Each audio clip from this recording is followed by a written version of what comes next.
Hello students. तो आज हम आपको करा रहे हैं average binding energy per nucleon of A nucleus, जो न्यूक्लियाई चैप्टर में वेरी इंपॉर्टेंट है सीबीएसई के लिए। तो हम यहाँ देख सकते हैं कि जो एवरेज बाइंडिंग एनर्जी है उसकी डेफिनेशन देख लेते हैं पहले क्या होती है। It is the average energy required to remove a nucleon from the nucleus to infinite distance. ठीक है, तो जो एवरेज एनर्जी न्यूक्लियन को न्यूक्लियस से निकालने के लिए चाहिए उसको हम एवरेज बाइंडिंग एनर्जी कहते हैं। तो एवरेज बाइंडिंग एनर्जी किसके इक्वल होती है? Binding energy per nucleon. ठीक है, बाइंडिंग एनर्जी का फॉर्मूला ये होता है जो आइंस्टाइन मास एनर्जी रिलेशन से होता है, mc² के इक्वल। तो पर न्यूक्लियन ये बाइंडिंग एनर्जी हो जाती है। तो ये binding energy per nucleon with mass number curve है। तो हम यहाँ से कुछ नोटिस करेंगे इसमें। देखो, ये जो हमारे पास एटम है हाइड्रोजन का, ठीक है, ये दूसरा हाइड्रोजन है। तो ये आइसोटोप्स हैं हाइड्रोजन के। ये लिथियम है यहाँ पर, ये हाइड्रोजन है। तो हम देख सकते हैं कि इन हाइड्रोस और हीलियम है वो। तो ये हम देख सकते हैं कि इनकी बाइंडिंग एनर्जी पर न्यूक्लियन कम है। ठीक है, और बाकी की धीरे धीरे यहाँ पर ज़्यादा होती जा रही है। तो ये जो है लिथियम, देखो लिथियम का एटॉमिक मास 6 है और हीलियम का 4 है।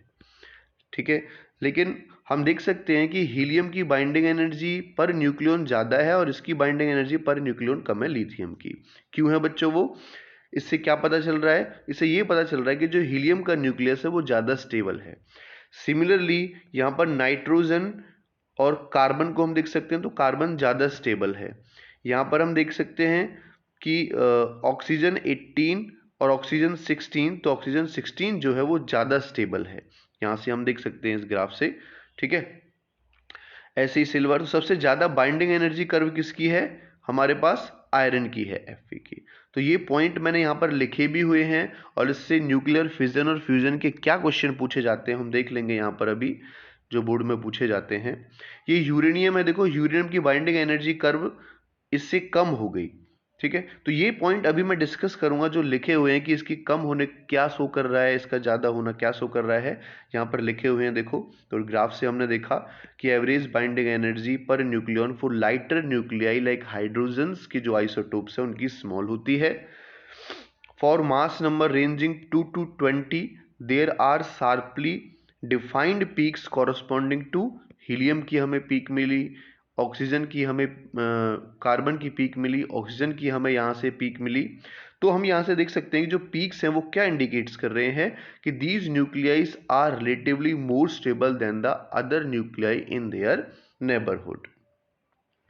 नाउ नेक्स्ट हम यहाँ से देख सकते हैं कि binding energy curve of a broad maximum in the range of A = 32 = 120 corresponding to average binding energy पर न्यूक्लियन 8.5 मेगा इलेक्ट्रॉन वोल्ट।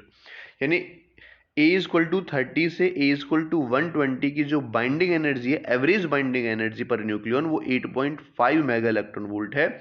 और जो पीक वैल्यू है हमारे पास, मैक्सिमम वैल्यू, वो आयरन के लिए है, कितनी है? 8.8 मेगा इलेक्ट्रॉन वोल्ट पर न्यूक्लियन।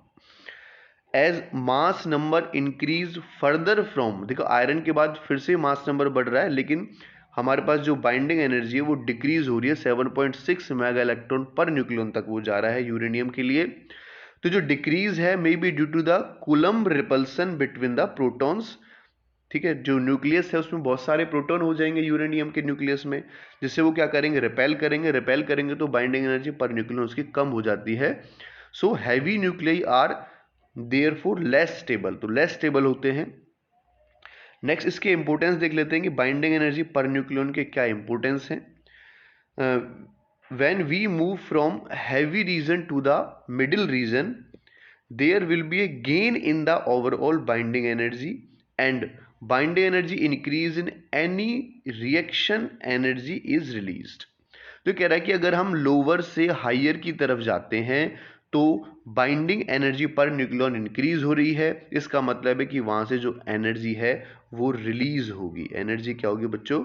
रिलीज होगी। This indicates that energy can be released.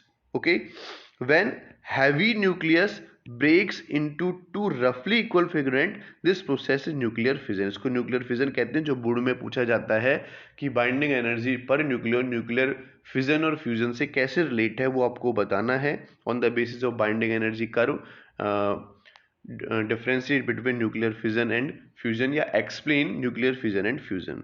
Second point हम इसका देख लेते हैं। When we move from lighter nuclei to heavier nuclei, we again find that there will be gain in overall binding energy and hence release the energy। वहाँ पर भी जब हम लाइटर न्यूक्लियाई से हैवी न्यूक्लियाई की तरफ जा रहे हैं, तब भी बाइंडिंग एनर्जी जो है वो गेन हो रही है। इसका मतलब वहाँ पर भी क्या होगी, एनर्जी रिलीज होगी।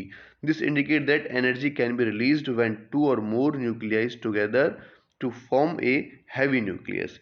यहाँ पर हम हाइयर जो एनर्जी थी हमारी, हैवी न्यूक्लियस ब्रेक हो रहे थे तो फिजन हो रहा था, और यहाँ पर हमारे पास न्यूक्लियर फ्यूजन होगा जब स्मॉलर न्यूक्लियाई आपस में क्या होंगे,